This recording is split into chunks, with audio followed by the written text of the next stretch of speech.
কিন্তু আমরা এই জন্য বলি যে আমরা একেবারেই ফ্রি অ্যান্ড ফেয়ার থাকতে চাই, ট্রান্সপারেন্ট, একবার কাচের মতো স্বচ্ছ। কে কী করতেছে, কী হচ্ছে না হচ্ছে, এখানে কোনো লুকোচুরি নেই। আমি আবারও আপনাদেরকে অ্যাসিওর করতেছি, আপনাদের 2014 সাল আপনারা ইলেকশন দেখেছেন, 18 সালে সবাইকে ইনভাইট করে এনে যে কাজটা হয়েছে, আমি এগুলো বলবো না, বাট আপনাদের এক্সপিরিয়েন্স আছে। 2024 সাল আমরা এই 3টা ইলেকশনের বাইরে যে একেবারে উৎসবমুখর পরিবেশে, একেবারে পার্টিসিপেটরি, যার ভোট সে দিবে। এখানে মৃত মানুষ এসে ভোট দিবে না, ওই ভোট কেন্দ্রে ভোটার যাবে, যারা দরকার নাই তুমি চলে যাও, তোমার ভোট হয়ে গেছে। আমরা এই এক্সপিরিয়েন্স এইবার ইনশাল্লাহ হবে না। প্রত্যেকটা ভোটার তার ভোটাধিকার অ্যাপ্লাই করবে এবং তার পছন্দ মতো প্রার্থী সে বেছে নেবে। এটা নির্বাচন কমিশন 100% কমিটেড।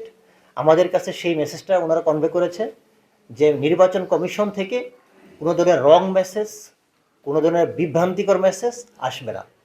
আমি একেবারে আপনাদের সকলের সামনে আমি স্ট্রেট ফরওয়ার্ড বলতেছি, জনগণ তার ইচ্ছা অনুযায়ী প্রার্থীকে বেছে নেবে। তো নতুন এবং ফিরে আসা গ্রাহকদের জন্য নগদে চলছে ক্যাশব্যাক সহ প্রতিদিন হাজারো উপহার জেতার সুযোগ। হবে আশা আর ফেরা, সারপ্রাইজ সেরা। আপনারা জনগণের কাছে যাবেন। আমরা একেবারে আমাদের কাছে এক্সিস্টিং রুলস রেগুলেশন যা আছে আমরা একেবারে স্ট্রেট ফরওয়ার্ড আমরা চলবো ইনশাল্লাহ। আমরা আশা করি যে এই মাগুরাতে একটা পুরো বাংলাদেশের নেই, মাগুরাতে একটা সুন্দর পার্টিসিপেটরি এবং ভোটারদের যে ইচ্ছা সেটা একটা রিফ্লেকশন হবে। আমরা সেভাবেই আমরা চলতে চাই এবং আমি যেটা বলতেছি যে আমরা এবার 301টি ভোট কেন্দ্রে আমাদের সিসি ক্যামেরা থাকবে। সুতরাং আপনারা নিশ্চিত থাকেন, আপনারা কেউ, আমি যারা কম্পিউটার প্রার্থী আছেন, আপনাদের নির্বাচনী এজেন্ট থাকবে সেখানে, আপনাদের ফ্যান ফলোয়ার আছে, আপনারা নির্বাচিত প্রতিনিধি হয়ে আসবেন।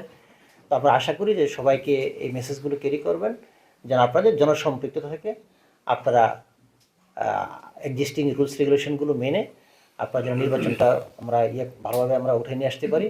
আমরা সকলের সহযোগিতা কামনা করছি। আর এই প্রেক্ষিতে আমি রিটার্নিং অফিসার হিসেবে, আমাদের অ্যাসিস্ট্যান্ট রিটার্নিং অফিসার আছে বা আমাদের যারা নির্বাচনী এখানে পরিচালনা, যারা আমার একটা টিম আছে, আমাদের যারা আইন প্রয়োগকারী সংস্থা আছে, স্ট্রাইকিং ফোর্সেসে, আমরা সবাই একটি, আমরা বিন্দুমাত্র কোনো ধরনের ডেভিয়েশন হলে উইল গো ইন অ্যাকশন ইনশাল্লাহ।